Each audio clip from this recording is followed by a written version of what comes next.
एक दिन मैं सफर कर रहा था। बस में बैठा अपने फोन में व्यस्त था। अभी 4 घंटे का सफर और बाकी था। तभी बस एक ढाबे पर रुकी। सभी यात्री बस से उतरकर अपनी जरूरतें पूरी करने लगे। मैं भी बस से उतरकर कुछ दूर पर मैदान था, वहां जाकर लघुशंका किया और वापस आकर चाय की चुस्की लेने लगा। चाय की चुस्की लेने के बाद बगल में एक पान की दुकान में पहुंचा और एक लौंग लिया। चाय बहुत अच्छी बनी थी। मन तृप्त हो गया। अब सूर्यास्त होने लगा था। पश्चिम दिशा पर आसमान में सुनहरी लालिमा छाई हुई थी। अब धीरे धीरे सभी यात्री बस में बैठने लगे थे। मैं भी टहलता हुआ बस की तरफ आया।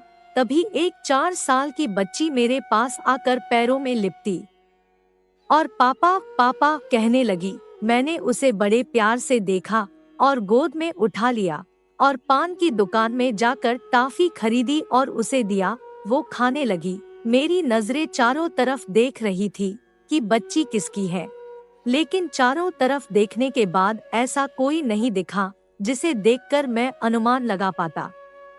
तभी ड्राइवर ने बस का हॉर्न बजाया। मैं उसे अनसुना करते हुए ढाबे के मालिक के पास पहुंचा, लेकिन वह भी बच्ची के बारे में कुछ नहीं जानता था। तभी कंडक्टर की आवाज सुनाई दी। चिल्ला रहा था, चलोगे भाई, लेट हो रहा है। मैं बस के पास पहुंचा और ड्राइवर कंडक्टर को बच्ची के बारे में बताया। जो मेरा हाथ पकड़े खड़ी थी। कंडक्टर बोला, छोड़िए साहब, इसे यही क्यों लफड़ों में पड़ते हो, अपनी गाड़ी में बैठिए और चलिए। मैंने बच्ची की तरफ देखा। उसके मासूम से चेहरे में आंखों से आंसू छलक रहे थे। वह मन ही मन शायद समझ रही थी कि मैं उसे छोड़कर जाने वाला हूँ। मेरी अंतरात्मा से गवारा न हुआ कि उस मासूम सी बच्ची को छोड़कर चला जाऊं। मैंने अपना सामान बस से उतार लिया।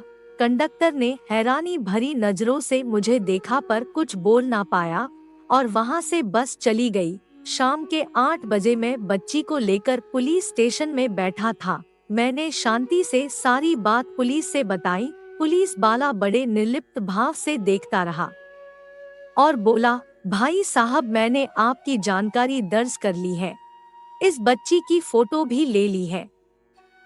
मैं सभी जगह पता करता हूँ। कहीं अगर इस बच्ची की गुमशुदगी दर्ज होगी तो जल्दी पता चल जाएगा। जो भी होगा हम आपको सूचित कर देंगे। अब मैं उठकर चलने लगा। बच्ची मेरा हाथ पकड़ रखा था और कई बार पुलिस वाले के सामने हमें पापा पापा कह चुकी थी। पुलिस वाला मुस्कुराते हुए कहा, बच्ची आपके साथ बहुत खुश है और पापा पापा भी पुकार रही है। ले जाइए और पापा होने का कर्तव्य निभाइए। और मैं बच्ची को साथ में लेकर दूसरी बस से रात 12 बजे अपने घर पहुंचा। बच्ची सो चुकी थी। मैं उसको गोद में लिए अपने घर में घुसा। मेरी माँ ने उस बच्ची को गोद में देखकर अचंभित हो गई और बेचैनी भरी नजरों से देखा। मैंने कुछ नहीं बोला, चुपचाप ले जाकर अपने बिस्तर पर लिटाया और एक प्यारा सा चुम्बन लिया। माँ मेरे पास आ गई और पूछी, ये बच्ची किसकी है। मैं बताया कि मुझे नहीं पता बच्ची कौन है, रास्ते में मिली। मैंने पुलिस को सूचना दे दी है बच्ची की। मैं अपने साथ लाना सही समझा तो लेते आया। अब मुझे नींद आ रही है, खाने को दो, सुबह बात करेंगे। सुबह हुई तो मेरी आंख खुली तो देखा बच्ची मेरे सीने से लगी अच्छी नींद में सो रही थी। मुझे उसका इस तरह सोना मेरे दिल को बड़ा सुखद लगा। मैंने एक पिता के भाव से उसका चुम्बन लिया और उसकी आंखें खुल गई। वह मेरी नजरों में देखते हुए बोली, पापा। और यह सुन मैं अभिभूत हो उठा। 2 महीने हो गए थे उसे मेरे घर में आए। वो मुझे पापा ही कहती, मेरी माँ को मेरी तरह माँ ही कहती और मेरे बाबूजी को बाबूजी कहती। वो सबसे इतनी घुल मिल गई थी जैसे वह इसी घर में पैदा हुई है। बस उसे एक ही बात बर्दाश्त नहीं थी, वो मुझसे दूर नहीं रह सकती थी। मैंने उसके असली माता पिता का पता लगाने का हर संभव प्रयास किया, लेकिन अभी तक कुछ पता न चल सका। मैं एक मल्टीनेशनल कंपनी में नौकरी करता था। मैं बिना शादी किए ही एक पिता बन गया था। उसके पापा कहने से मुझे बेइंतहा खुशी मिलती थी। अब मुझे उसके पापा कहने पर अजीब नहीं महसूस होता था। अब मैं बहुत जिम्मेदार व्यक्ति हो गया था। रोज रोज की दोस्तों के साथ पार्टी बंद हो गई थी। 9-10 घंटे से ज्यादा घर से बाहर रहना होता तो अब ये न मुझे मंजूर था और न सुरभि को पसंद था। एक दिन अचानक सुरभि की तबीयत खराब थी। बाबूजी बाहर गए हुए थे। उस दिन माँ भी कहीं व्यस्त थी। मुझे दोपहर 2 बजे से रात 8 बजे तक ड्यूटी जाना था।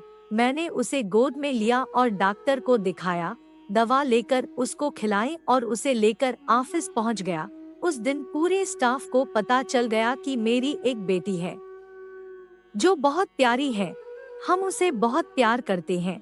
मेरी कलीग स्नेहा ने पूछा, तुमने शादी कब कर ली? मेरा बॉस बोला, तुम्हारे प्रोफाइल में तो अविवाहित लिखा है, फिर ये बेटी कैसे? फिर मैंने सबको एक ही जवाब दिया कि मेरी अभी शादी नहीं हुई है, इसका असली पापा मैं नहीं हूँ। फिर भी यह मेरी बेटी है और जिंदगी भर रहेगी, क्योंकि अब मैं इसका पापा हूँ।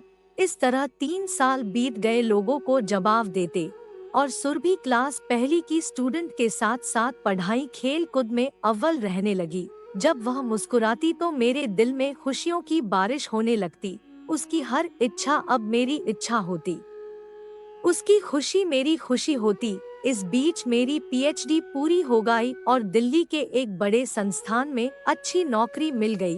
अब न मैं सुरभि के बिना रह सकता था और न सुरभि मेरे बिना रहती थी। अब सुरभि 8 साल की हो गई थी। उसे मैं साथ दिल्ली लेकर आ गया। मैंने उसका दिल्ली के एक अच्छे स्कूल में दाखिला करा दिया। सुबह सुबह उठकर ब्रेकफास्ट और नाश्ता तैयार करता, सुरभि को तैयार करता और दोनों साथ साथ नाश्ता करते और उसको लेकर स्कूल छोड़ता और वहीं से अपने दफ्तर पहुंच जाता। शाम 5 बजे उसे लेकर कमरा पहुंचता। मेरा दिन सुरभि से शुरू होता और सुरभि में ही खत्म हो जाता। मेरे सभी पड़ोसी बड़े आदर भाव से देखते और तरह तरह की आपस में बात करते, कितने अच्छे से अपनी बेटी को अकेले पाल पोस रहा हूँ। सब अपना अपना अनुमान लगाते, शायद शादी जल्दी हो गई होगी, पत्नी बेटी को जन्म देकर किसी वजह से खत्म हो गई होगी। मैं आसपास किसी से बात ही नहीं करता था। मैं सुरभि के साथ अपनी दुनिया में खोया रहता था। अब मेरी माँ और बाबूजी चिंतित हो रहे थे। अब मुझ पर शादी का दबाव बढ़ता जा रहा था। एक दिन मेरी माँ का फोन आया। उन्होंने शादी के लिए अल्टीमेटम दिया और कहा, मैं तेरे बाबूजी के साथ आ रही हूँ दिल्ली और मेरे साथ लड़की वाले और लड़की भी आ रही है। तुम दोनों एक दूसरे से बातचीत कर लो, एक दूसरे को समझ लो और शादी करो। मैं और बाबूजी अब और इंतजार नहीं कर सकते हैं। फिर फोन रख दिया माँ ने।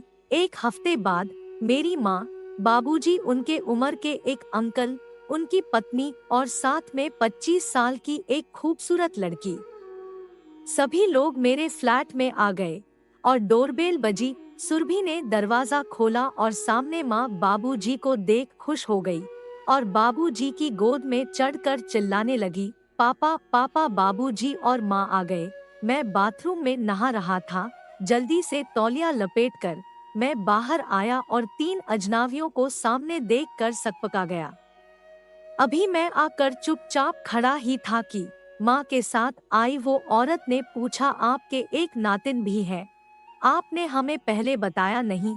हम अपनी बेटी की शादी किसी ऐसे इंसान से नहीं करा सकते जिसके पहले से एक बेटी हो। माँ और बाबूजी कुछ नहीं बोले, मेरी तरफ देखने लगे। फिर मैंने अपने अंदर हिम्मत बांधी और बताया कि ये मेरी बेटी है और मैं इसका पापा, लेकिन मैं शादीशुदा नहीं हूँ।